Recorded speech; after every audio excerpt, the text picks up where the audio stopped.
تاریخ کا وہ قداور انسان جس کا سامنا کرنے کی ہمت بڑے بڑے سرماؤں میں نہیں، ایک ایسا دیوہیکل انسان جو سمندر میں ہاتھ ڈال کر مچھلیاں نکال لیتا۔ تاریخ کی اس دراز قد اور زوراور انسان کا سامنا جب اللہ کے ایک نبی سے ہوا تو اس کے ایک وار نے پہاڑ جیسے اس دیوہیکل انسان کو زمین بوس کر دیا۔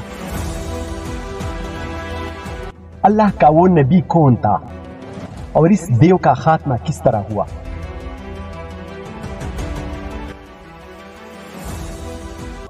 قدیم صحیفوں، روایتوں اور تاریخ میں ایسی انسانوں کا ذکر ملتا ہے جو پہاڑوں جیسے بلند قد و قامت رکھتے تھے۔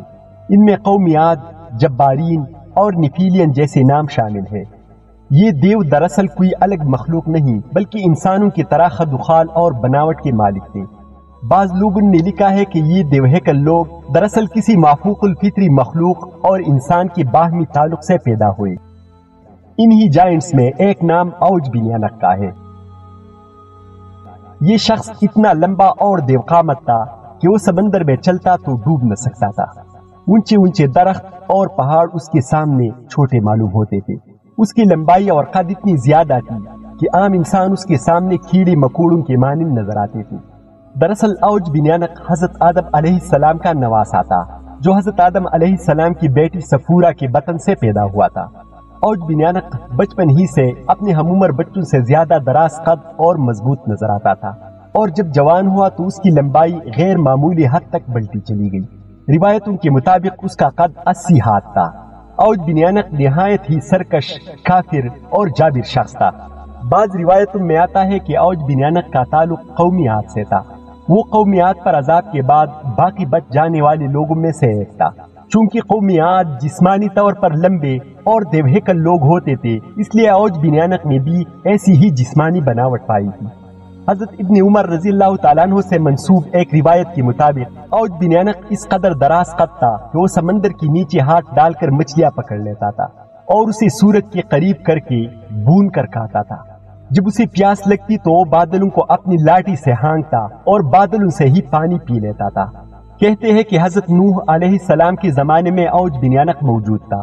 جب حضرت نوح علیہ السلام عظیم طوفان سے قبل کشتی تیار کر رہے تھے تو آپ کو کشتی بنانے کے لیے ساگوان کی لکڑی کی ضرورت پڑی، مگر اس لکڑی کو اٹھا کر لانا ممکن نہ تھا۔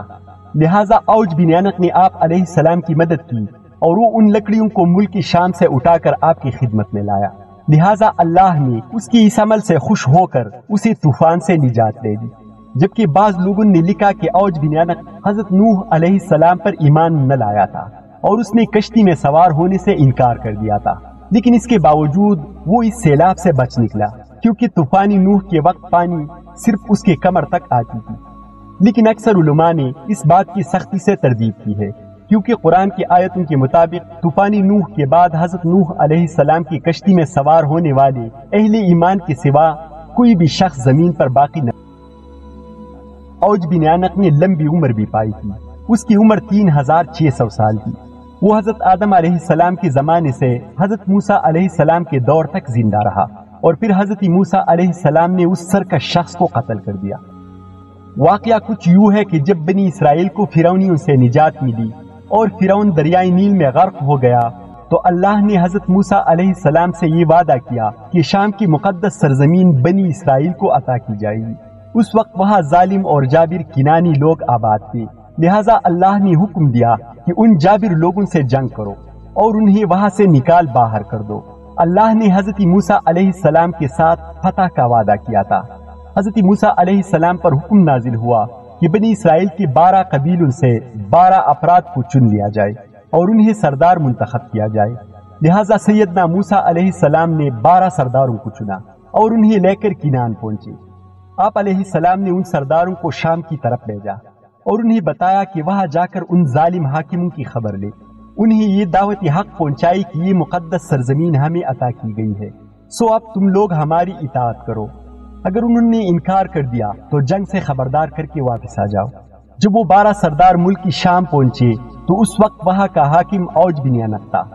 جب وہ سردار اوج بن ینق سے ملے تو اس کے قد و قامت اور جسمانی بناوٹ کو دیکھ کر حیرت زدہ رہ گئے۔ پھر انہوں نے اسے اللہ کا پیغام پڑھ کر سنایا، جسے سن کر اوج غضبناک ہو گیا اور ان سب کو ایک ہاتھ سے پکڑ لیا اور چاہا کہ انہیں مسل کر ہلاک کر دے، مگر جب اس نے ان سرداروں کے چہروں پر خوف دیکھا تو انہیں حقیر سمجھ کر چھوڑ۔ جب وہ سردار اپنے قوم میں واپس آئی تو حضرت موسیٰ علیہ السلام سے وہاں کا حال بیان کیا اور یہ بھی بتایا کہ وہاں کے پھل بھی بہت بڑے بڑے ہیں، انار کا صرف ایک دانہ ایک آدمی کا پیٹ بھرنے کے لیے کافی ہے۔ اس پر حضرت موسیٰ علیہ السلام نے ان تمام سرداروں سے کہا کہ تم قوم کے پاس ملک شام کی خوبیاں بیان کرنا اور دشمن کی قوت و طاقت بیان نہ کرنا، لیکن پیغمبری خدا کی اس حکم پر صرف 2 افراد یعنی حضرت یوشع بن نون اور کالود بن قتادہ ہی قائم رہ سکے۔ باقی تمام سرداروں نے ملک شام میں بسنے والے افراد کی طاقت و قوت کا حال قومی بنی اسرائیل کو سنا دیا، جس پر بنی اسرائیل جہاد سے کترانے لگے۔ موسیٰ علیہ السلام نے انہیں سمجھایا کہ اے لوگو، تم مت گھبراؤ کہ میرے ساتھ اللہ نے وعدہ نصرت فرمایا ہے، اللہ کا وعدہ ہے کہ میں تمہیں ان کافروں پر فتح دوں گا۔ لیکن بنی اسرائیل نے حضرت موسیٰ علیہ السلام سے کہا، اے موسیٰ، وہاں بے شک ایک زبردست قوم آباد ہے، ہم وہاں ہرگز نہیں جائیں گے یہاں تک کہ وہ وہاں سے نکل جائے۔ حضرت یوشع بن نون اور کالود بن قتادہ نے بھی اپنی قوم کو ترغیب دی کہ وہ اللہ پر یقین رکھے اور حملہ کرے۔ اس پر وہ کہنے لگی کہ اے موسیٰ، تو اور تیرا رب دونوں جا کر اس سے لڑو، ہم تو یہی بیٹھے رہیں گے۔ پس اللہ نے قومی بنی اسرائیل کی اس نافرمانی کے سبب 40 سال تک ملک شام کی سرزمین ان پر حرام کر دی اور یہ قوم جنگلوں اور بیابانوں میں پھرتی رہی۔ روایتوں کے مطابق اپنے قوم کی نافرمانی کے بعد حضرت موسیٰ علیہ السلام خود ہی اوج بن عنق کا مقابلہ کرنے کے لیے روانہ ہوئے۔ جب اوج بن عنق نے انہیں دیکھا تو کہا، اچھا تو ہی بنی اسرائیل کا وہ سردار ہے جس نے فرعون کو دریائے نیل میں ڈبویا تھا، اور وہ سردار تو ہی ہے جو مجھ سے اپنا اطاعت کروانا چاہتا ہے۔ پھر اس نے حضرت موسیٰ علیہ السلام پر حملہ کر دیا۔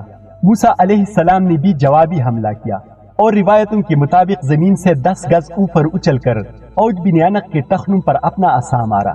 یہ ضرب ایسی کاری کی کہ اوج بن عنق نامی یہ پہاڑ جیسا شخص وہی گر کر مر گیا۔ کہتے ہیں کہ اس کی لاش 40 سال تک وہی زمین پر پڑی رہی۔ اس عرصے میں اس کی جسم کا گوشت گل کر صرف دانچہ رہ گیا۔ جب حضرت موسیٰ علیہ السلام اور حضرت ہارون علیہ السلام جہاد سے سرخرو ہو کر واپس لوٹے تو اس کے ڈانچے کو اٹھا کر دریائے نیل پر رکھ دیا اور ایک عرصے تک وہ ڈانچہ دریائے نیل پر پھول کا کام دیتا رہا۔